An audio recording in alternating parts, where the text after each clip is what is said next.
Good day to si Victor. Ang ating verse for today ay James chapter 4 verse 10.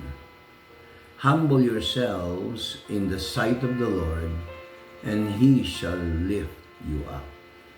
Napakagandang verse na paalala. Very common. Madalas pinapangaral sa mga churches, sa mga video, mga vloggers.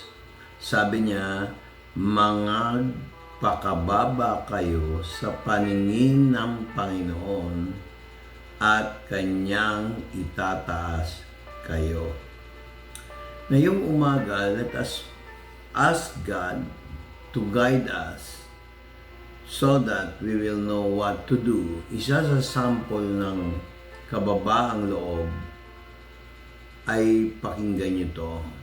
Sabi nito sa James chapter 4 verse 14. Kailangan maging sensitive tayo dito. Sabi niya dito sa Tagalog, James chapter 4 verse 14. Sabi niya ganito, pakinggan niyo ha. Kayo nga hindi nakakaalam ng mangyayari bukas. Ano ang iyong buhay? Kayo nga'y isang singaw na sa sandaling panahon ay lumilitaw at pagdakay napapawi. Whereas you know not what shall be on tomorrow, what is your life? It is even as a vapor that appeareth for a little time, then it vanishes away. Mahirap mabuhay sa kayabangan. Hindi masama na paminsan-minsan na-appreciate ka ng tao, humahanga sa'yo, na hindi mo naman sinadya. Kasi patotoo yun.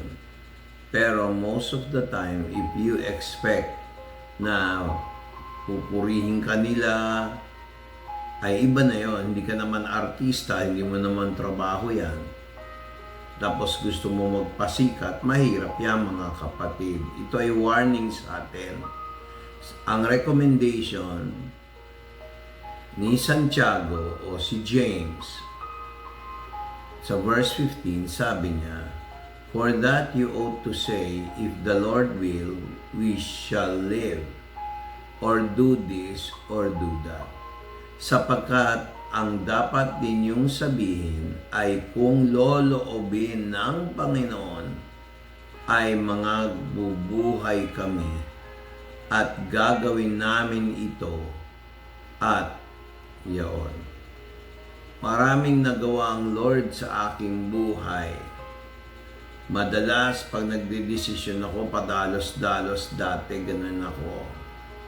Pero God taught me na sa simpleng verse na to, nagiging lifetime verse.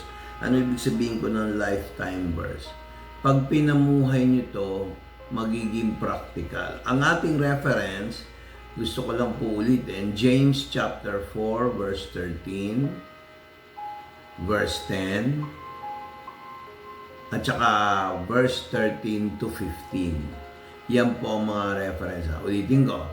James chapter 4 verse 10, verse 13 to 15. Humble yourselves in the sight of the Lord, and He shall lift you up. Go to now that ye say today or tomorrow, we will go into such a city, and continue there for a year, and buy and sell, and get gain. Maraming ganyan ngayon para kumita, may hanap buhay, natural lang yan. Pero always consult the Lord. Maraming nagdidesisyon, ora-orada, magtanong muna sa Panginoon. You may say, successful ako ngayon, nagulat kayo, Vic. O maaari mong sabihin, Pastor, baka magulat ka, marami na ako na-accomplish maaga. Dapat ganito. Hindi ko naman akalain magiging ganito. May kilala akong mag-asawa. na nagkwento, may binili sila, hindi ko na sabihin kung sino, ang gaang daw bigla-bigla. Ganyan ang Diyos. Minsan hindi ka pa nagpaplano, bibigay niya sa iyo ang gaang. Meron namang oras na nagpaplano, hindi naman natutupad. Kaya napakahalaga po, bago ka umalis, umuwi ng bahay, manalangin at magsabi sa Diyos. Ang panalangin naman, hindi kailangan naka-display porket nandun ka sa church o nandun ka sa bahay ng, kunyari, may pinuntahan ka, pauwi ka na. Hindi mo naman kailangan pakita na, Lord, kami, bantayan mo, ingatan mo, gano'n. Wala yan sa dramatization. Sa heart, sabihin mo kay Lord, Lord, ingatan mo kami. Period. Huwag ka na magsabi, Lord, ingatan mo kami, ingatan mo yung driver, ingatan mo yung kalye na hindi kami maaksidente. Alam na ng Diyos yan. By simply saying, ingatan mo kami. Sometimes yung mga masyadong theological, ini-specify talaga eh. Note, pag nagpe-pray tayo, huwag niyong diktahan ng Diyos.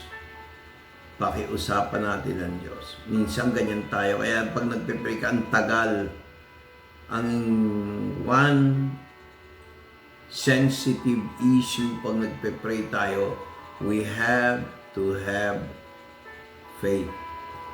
Yun lang ang ating verse for today. God bless.